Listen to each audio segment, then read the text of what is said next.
Hey there, beautiful souls. Welcome back to the Emma Hour, your cozy corner of the internet where we talk about life, purpose, and the quiet power of transformation.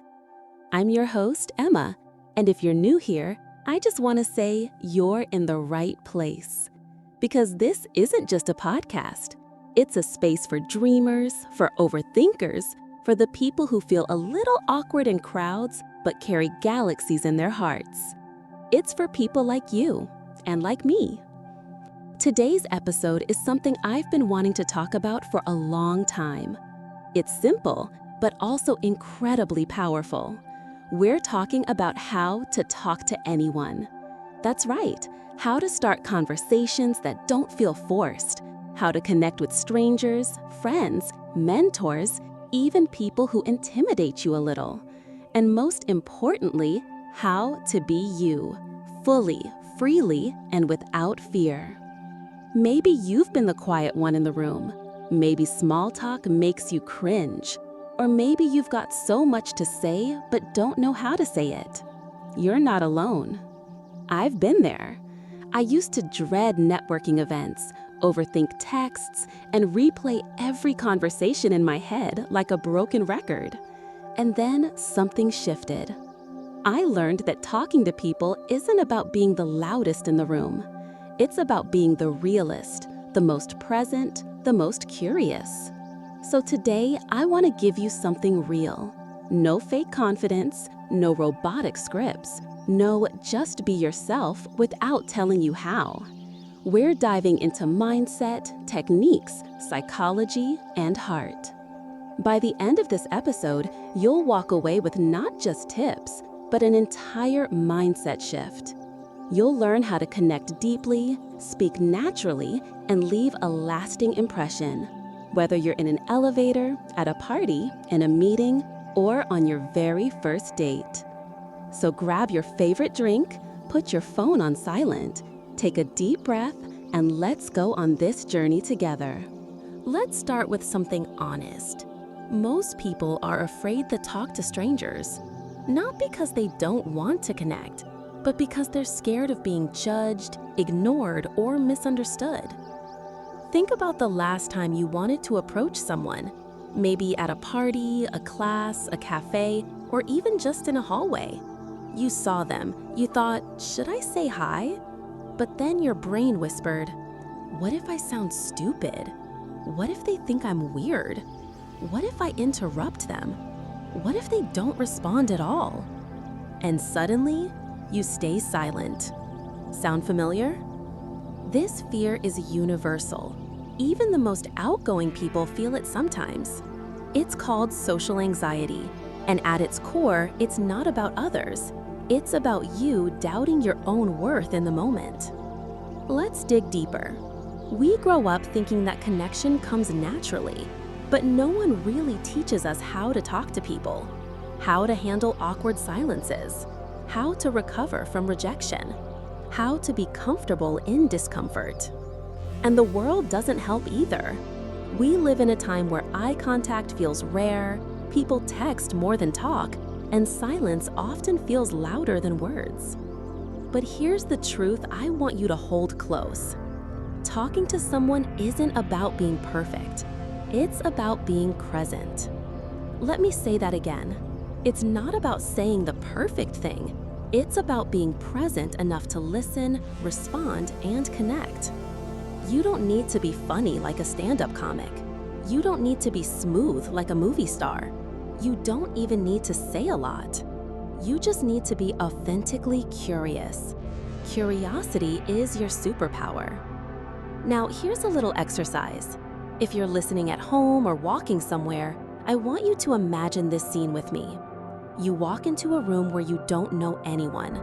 Your heart beats faster, your palms feel a little sweaty.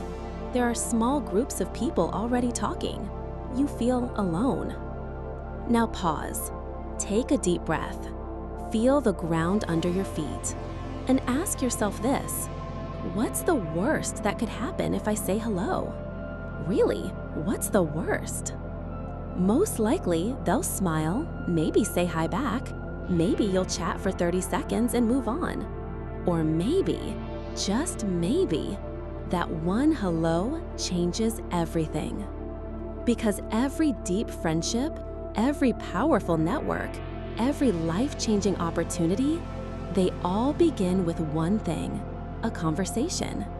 And every conversation begins with one brave moment of presence. You don't need to be fearless to connect with others.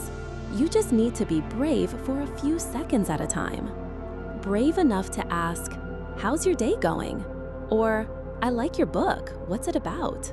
Or even just, "Hi, I'm Emma." Yes, it's that simple. So before we move into techniques and strategies, I want you to understand this. The fear of talking to people is normal. It's human. It's part of the journey. But it doesn't have to control you, because the greatest conversations often begin right on the edge of your comfort zone. And that edge, that's where life gets interesting. In the next part, I'll walk you through 5 simple mindset shifts that will instantly make you feel more confident when talking to anyone, whether it's a stranger, a coworker, or someone you've admired from afar. So stay with me. You're doing amazing. This is the Emma Hour, and we're just getting started.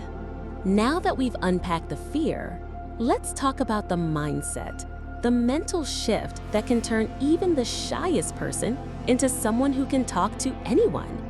You see, confidence isn't something you're born with. It's something you build. It's not about being loud. It's about being grounded. And these 5 mindset shifts will help you stay calm, present, and powerful in any conversation. So let's dive right in. Star Mindset 1. People want to be seen. This might sound simple, but it's life-changing. Most people are walking around with invisible signs that say, "Please notice me, please understand me, please don't judge me." They want to be heard. They want to feel important, even for a moment. So when you approach someone with genuine curiosity, you're not bothering them. You're offering them a gift, a moment to feel seen. Whether it's a stranger at a bus stop or a colleague at lunch, don't assume they don't want to talk. Assume they want to connect. And let your energy say, "I see you." Star Mindset 2. It's not about impressing, it's about connecting. So many of us freeze in conversation because we're trying to say the right thing. We want to sound smart, funny, interesting, and we forget the real point. Connection doesn't happen when you impress someone. It happens when you're authentic. Let go of the pressure to say something brilliant. Instead, focus on feeling something real. Ask questions. Listen with your eyes. Laugh when something is funny, even if it's awkward. Remember, it's better to be real than perfect. People don't remember what you said. They remember how you made them feel. Star Mindset 3. Be curious, not clever. Curiosity is the most attractive trait you can bring into a conversation. Why? Because it shifts your focus off yourself and onto the other person.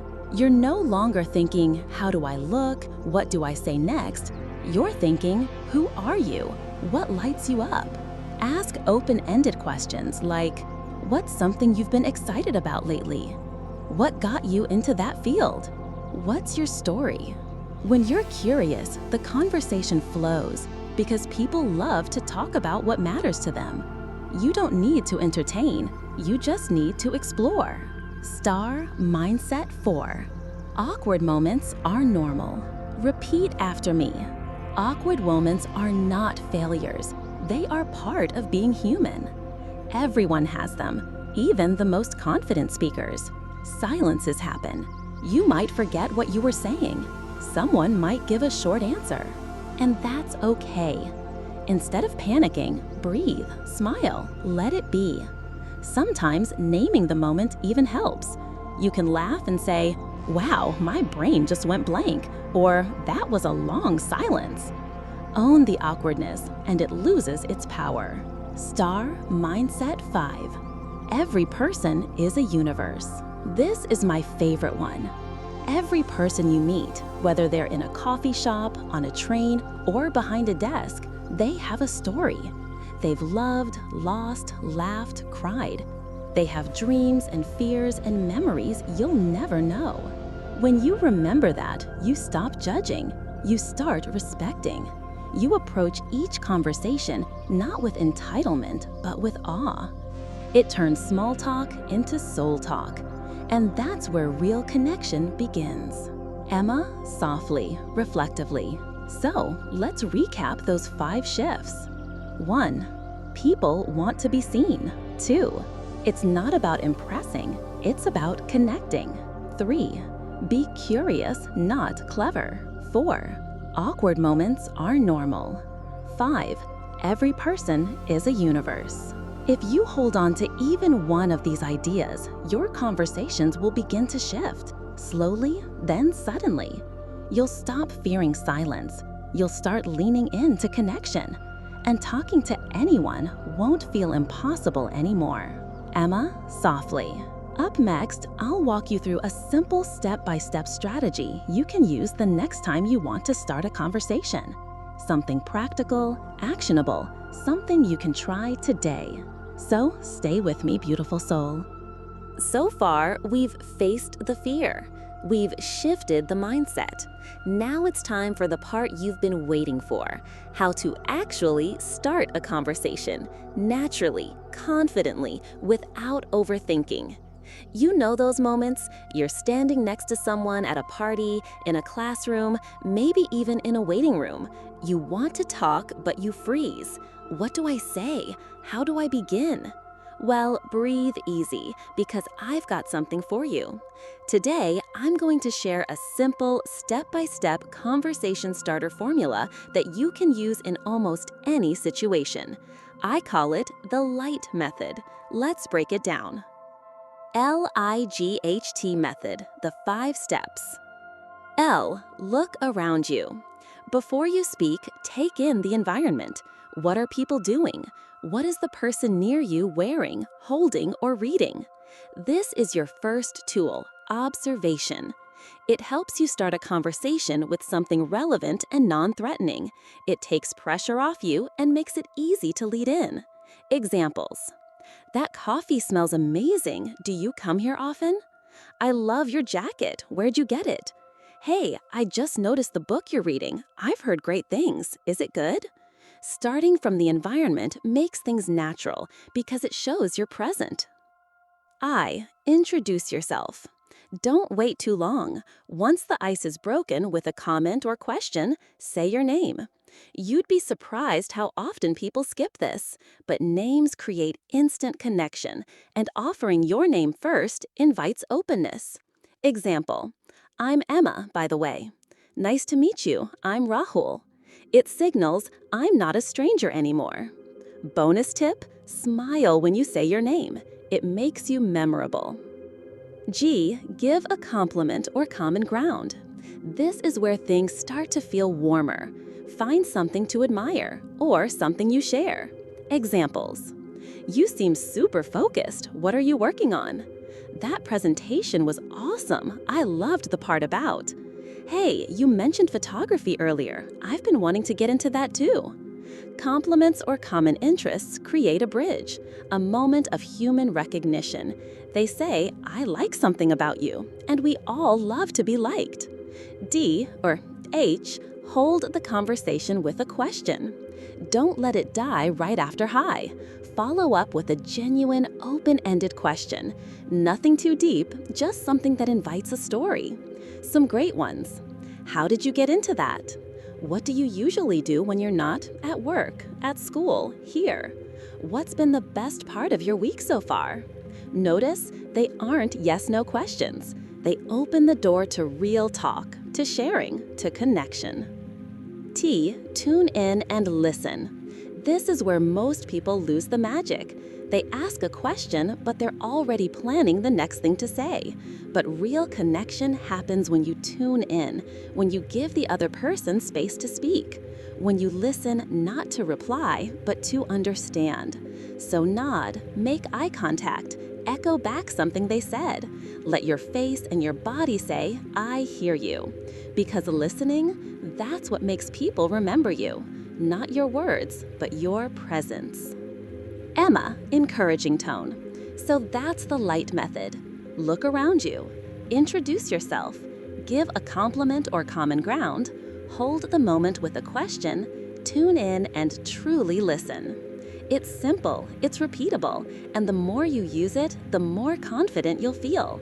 I've used it at events, cafes, even airports, and I promise it works. Because people aren't looking for perfection, they're looking for real human connection.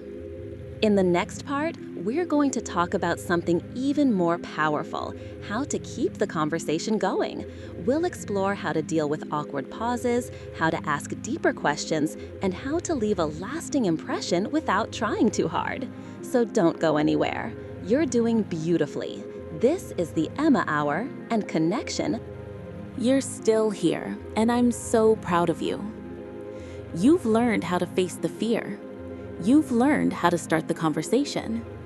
But now comes the part that even the most confident people secretly struggle with: how to keep the conversation going, especially when it starts to feel awkward.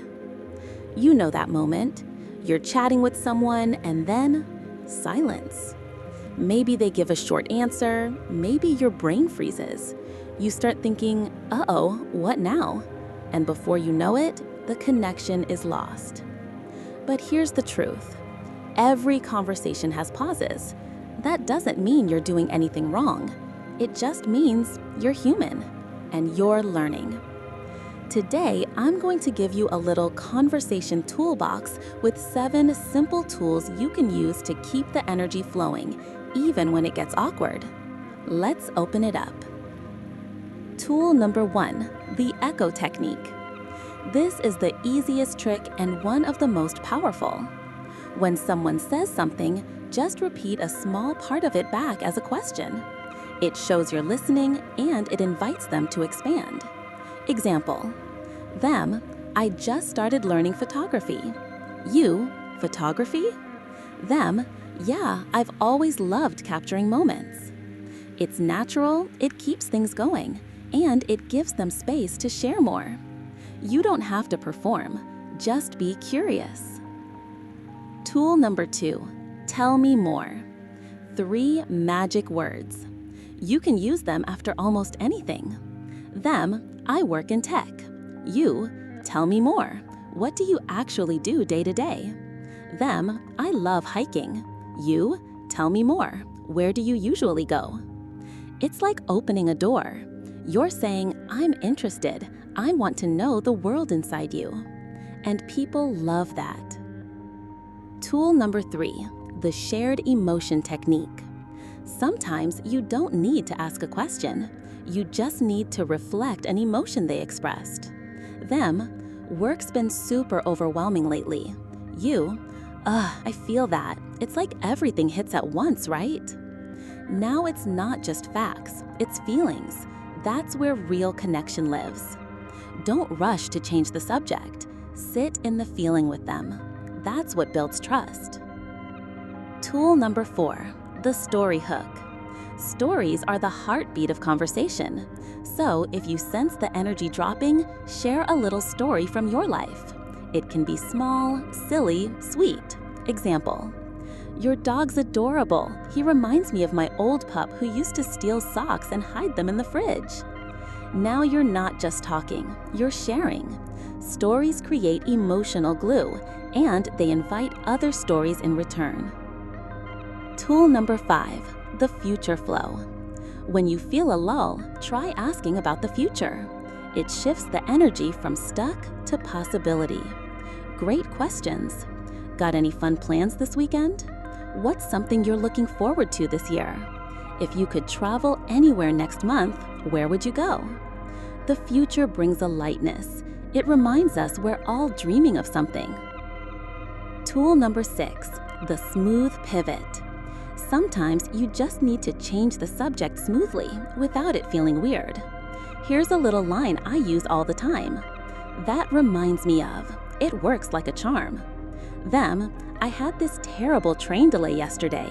You? Ugh, that reminds me of the time I got stranded in a tiny station with a group of monks. Wild night. Or, them, I just got into painting. You? Oh, nice. That reminds me, I've been meaning to check out this art show in town.